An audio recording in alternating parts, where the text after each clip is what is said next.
Okay, that was introducing the topic of today, of this daily inspiration, is today's Hayom Yom, the daily teaching or aphorism from Sefer Hayom Yom of the Rebbe compiled it, and it's the teachings mostly of the previous Lubavitch Rebbe, his father-in-law. So he starts like this. He gives instructions about the Haftarah and Aimim Avarachmim, but we're not going to get into the halachic aspects. It goes on to say like this: the Alter Rebbe told that amongst the teachings that he learned from his teacher, which was the Mezritcher Maggid,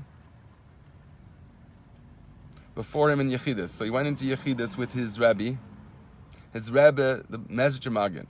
And it was a teaching on the verse, Eish Tamid Tukad al Mizbeach Lo Sichbe. A continual fire should be upon the altar.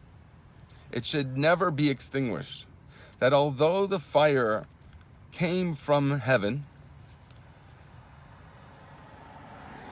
and it came on its own. B'Sirusa de La'ela, it says here. So it represents a initiative taken from on high, which means God turns to us. Mitzvah lahavi min hahedjid. How is that brought about, though? It doesn't really come on its own, at least not after the world was created. So it says, the world is created with chesed. Hashem just decided to do a benefit, to create a world, to give an opportunity for bringing goodness upon an other, which is the world, which is our souls. So we're saying, in order to bring about that fire from above, this godly fire, this direction of God's attention towards us in a favorable light, because Hashem's attention is always on us, whether we like it or not. It says that Hashem is a king that's in chains because we bring him with us wherever we go. So wherever our mind is, that's where we're taking godliness. So wherever we are, even if we're not acting godly, God is with us because God is everything. So he is in our experience, our low state of consciousness when we go there, chas v'shalom. That is where we're bringing Kiviyachal Hashem. We're bringing God into that experience. So in order to get a favorable response from God towards us, that's dependent on our own initiative.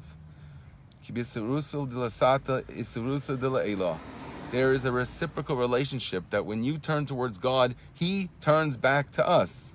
Obviously, it's instantaneous because there's only oneness. There's always a flip side to every quality we embrace, for every experience or emotion we have. There's a flip side to that happens automatically at the same time. And I think that's what this Hayom Yom is talking about, as you'll see.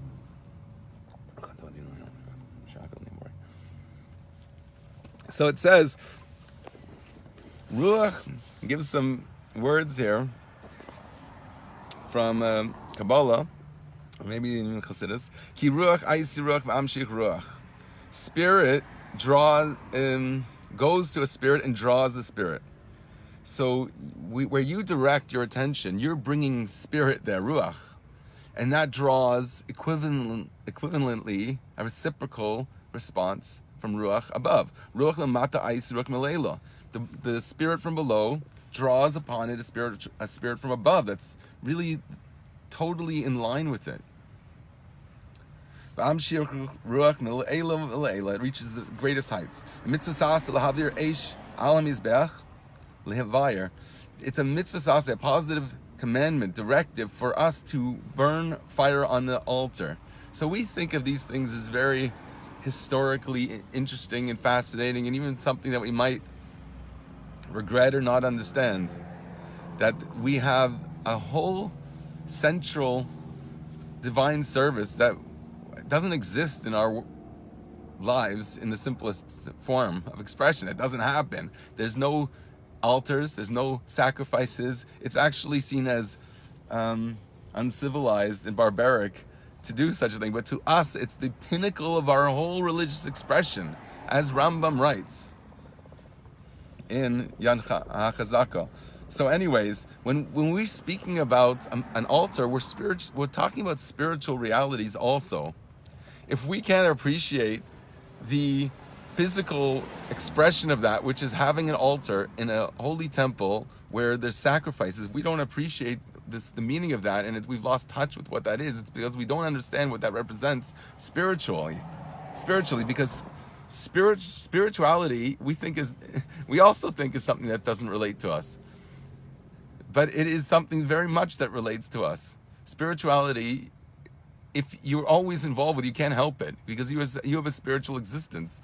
It's basically your attention. Wherever that is a spiritual expression. Your consciousness is spiritual. It might be on the lowest level of spirituality, so it's manifest as materialism, as survival instincts, the lowest aspects of our existence. But we have the highest ideal for our existence is this service. It's manifest and embodied, and becomes a metaphor, an allegory for all of our purpose in life, which is to offer ourselves on an altar, which doesn't mean that we're going to kill ourselves or lose our identity. It's nothing negative. It's a totally positive thing. It means we direct our fire. We are like an animal in a sense that we have an animalistic tendency, or we have a lower state of consciousness, but we take that energy and that consciousness and say, I'm going to devote that to God. So that's expressed by being slaughtered, which is an expression of no longer having any personal interests. I'm willing to give my entire being for a purpose. In this case, our fire goes on God's altar, not at any other altar, because there's a popular saying, you got to serve somebody. It may be the opposite of an angel, or it may be the Lord, but you got to serve somebody. So it's true that we don't realize this, but we're always serving an ideal or something that's beyond us. We think that I find my true self in whatever addictions that we embrace, but you're gonna have to devote yourself to some ideal. It might as well be the essence of your soul, which is God.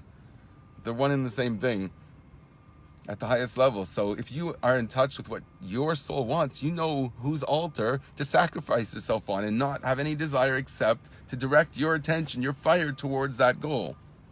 So it says, Mizbeachu Adam ki yakriv mekem. An altar is the person, and when he sacrifices mekem from you, he sacrifices of himself. Hakrava atzma eina maspekes, but it's not enough to come close. Hakrava, a sacrifice in Hebrew, means to get close.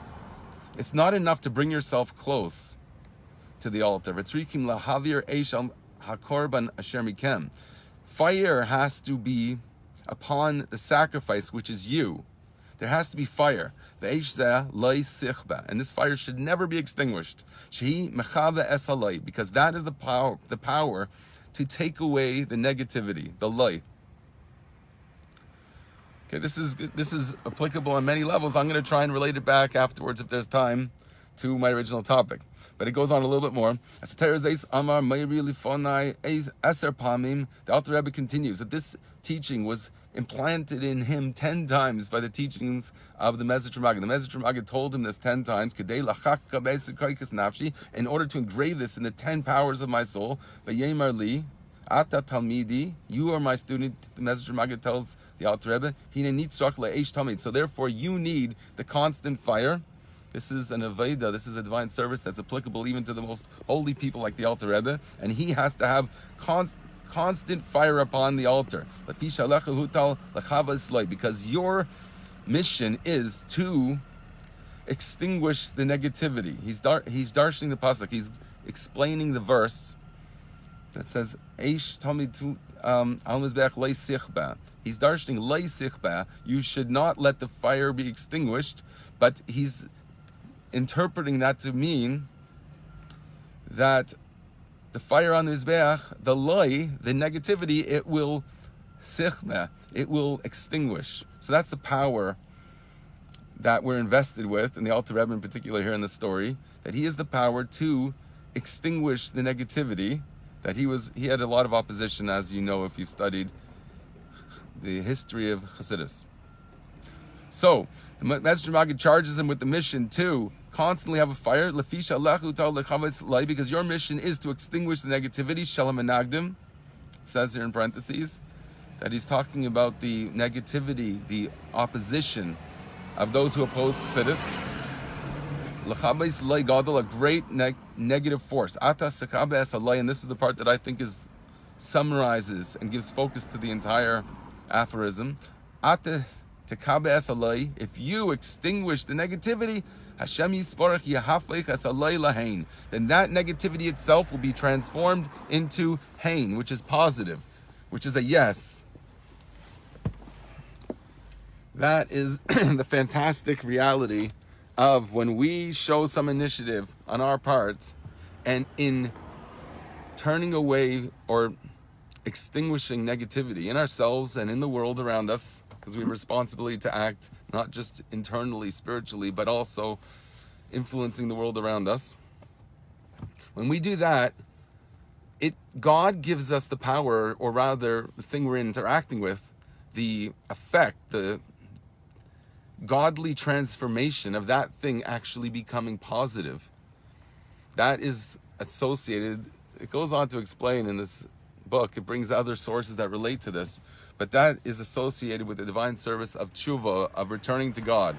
That it's said to be, the Zohar says, v'chayala yasir, with greater strength and might and passion. So that has to do with fire. So what I started with, to go back to the beginning, is if there's a hunger that's a weakness, know that the source of that is actually a hunger in the positive sense, a desire and passion. And those teenagers who are rebellious and defiant, those are the ones that are most given spiritual sensitivity to be bothered and annoyed by things. And they just have to harness that energy to be bothered and annoyed with the negativity within them. And God will transform it, all that negativity, into an actual positive power, because fire is burning away the negativity. That's how the concept in physics works. You take energy that's stored in a coarse type of material, and you burn that and you make it into fuel. That is perfectly analogous to this divine service of fighting against our very vulnerable self that wants to decry our exposure to challenge, and instead use that challenge itself as a fuel and apply it to the right place. Dissatisfaction with anything but perfect spirituality, perfect aveda, perfect effort on our part to be something that is worthy and